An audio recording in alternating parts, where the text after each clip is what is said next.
Welcome, everyone. Hello, WorldJobPlus. My name is Derek. I'm currently mentoring for the WorldJobPlus 2024 for Canada. And today I have here with Jason, who is currently working as a software architect at SAP.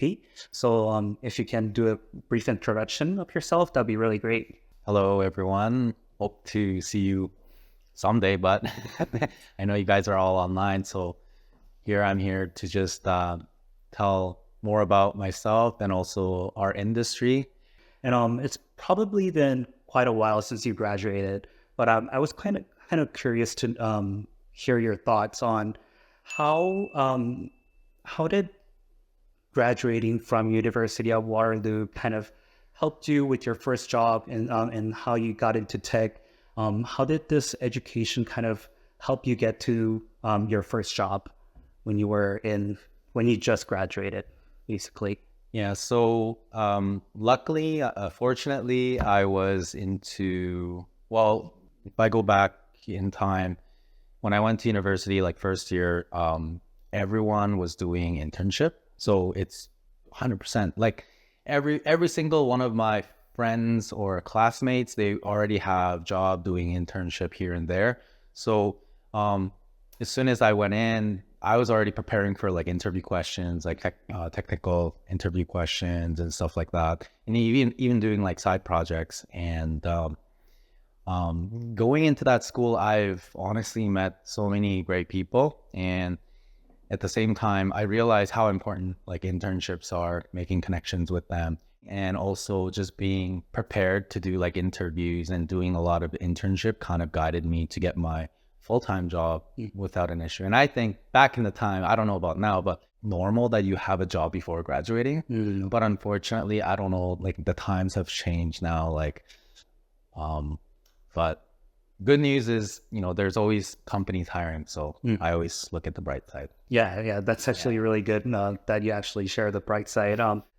Speaking of like now versus like 10 years back, I know you said you're not really sure how it works nowadays, but do you have any opinion on like, is computer science degree really important to get that first job? Or do you think it can be doable even without a degree? Just based on what you think. That's a great question because if you asked me the same question 10 years ago, I would have probably said a different answer. But today, if I give you an honest opinion, education seems not as important.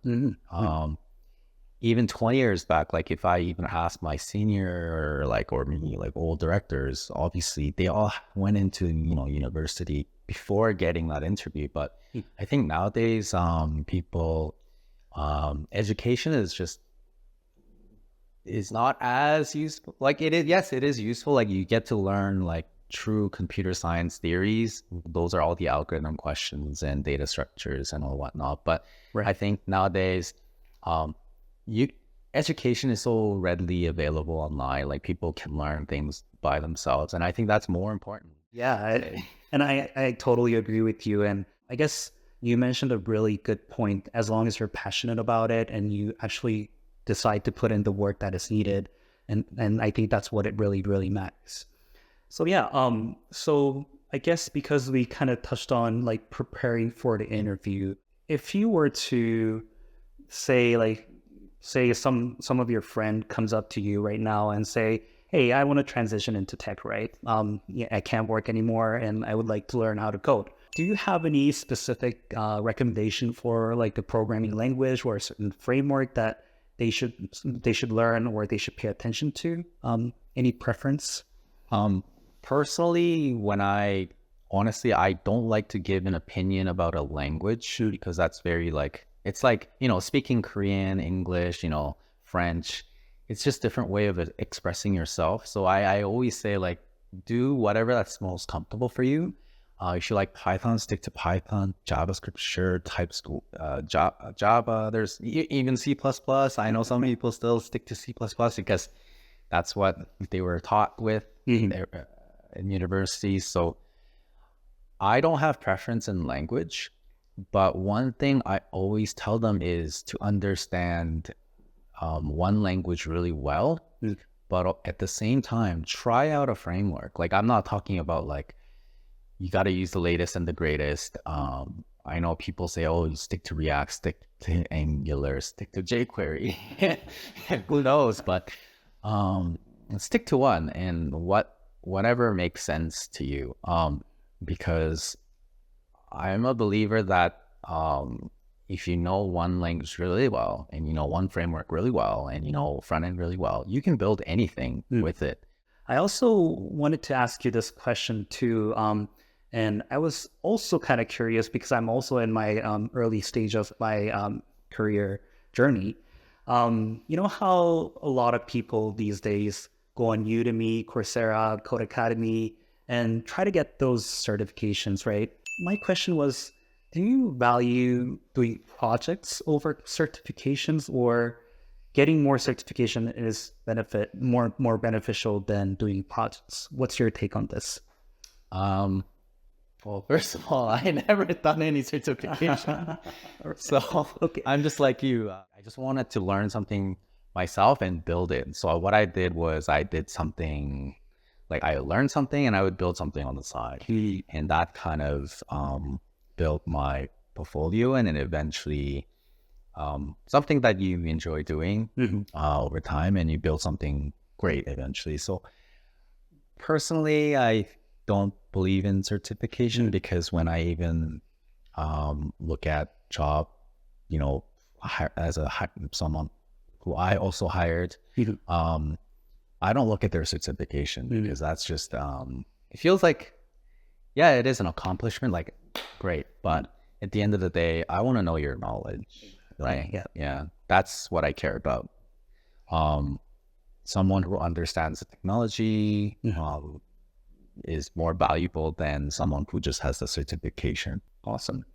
I guess we kind of touched based on a lot of the technical side, but if you ever participated in interviewing like a lot of juniors or people that are transitioning into tech, do you also look at their soft skills, like their personalities, behaviors, communication skills? What are the things that you look for?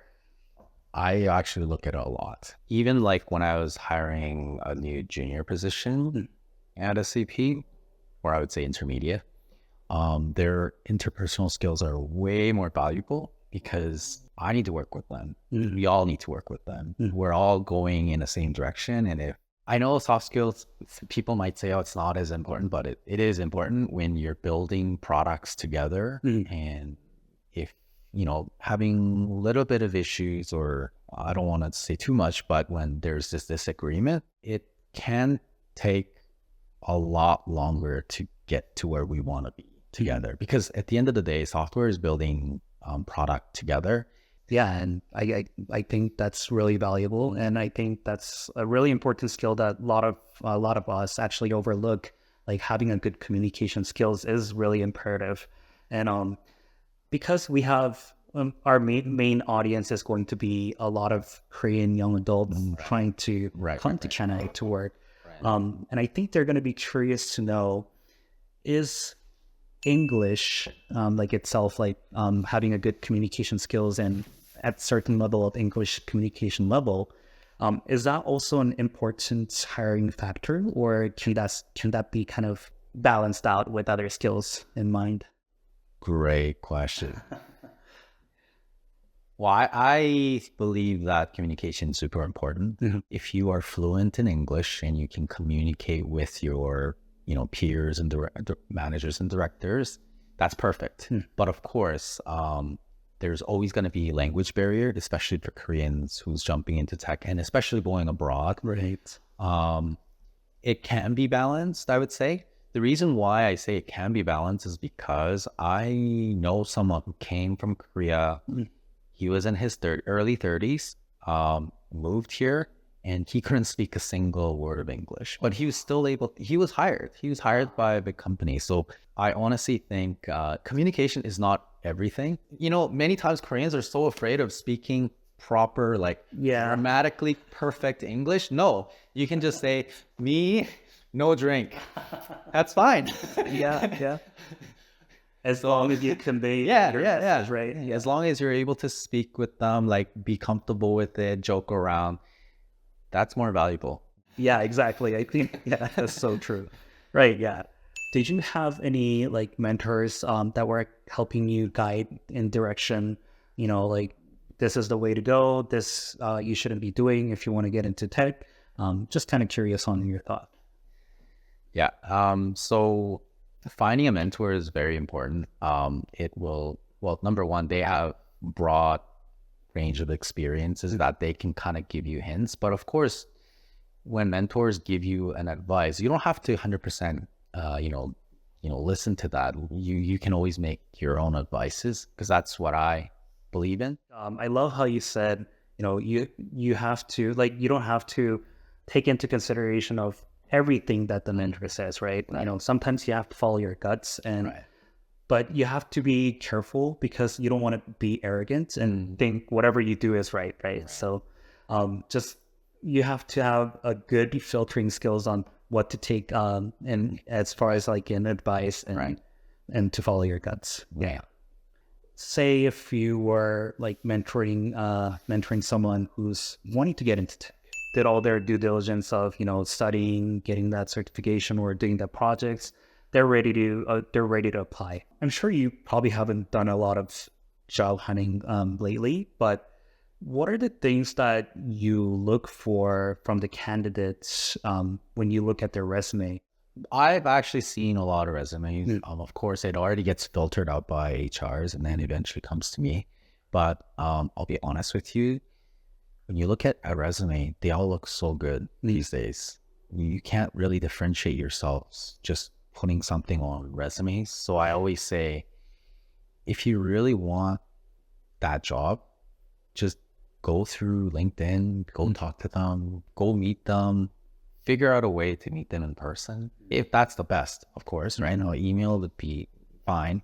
But someone who's willing to just reach out, that already shows that you're really, really, really passionate about what you do and you really want this job. Really? And that already gives me a differentiator between like 100 different applicants. And I can say, okay, this person, great. Yes, let's put that on time. Let's see what they do. Yeah. I feel like that's probably my biggest differentiator when I look at candidates. All right. Yeah. That does kind of sum up all the questions that I had prepared. If you have any last thoughts, for the audience, Okay. feel free to share. Yeah.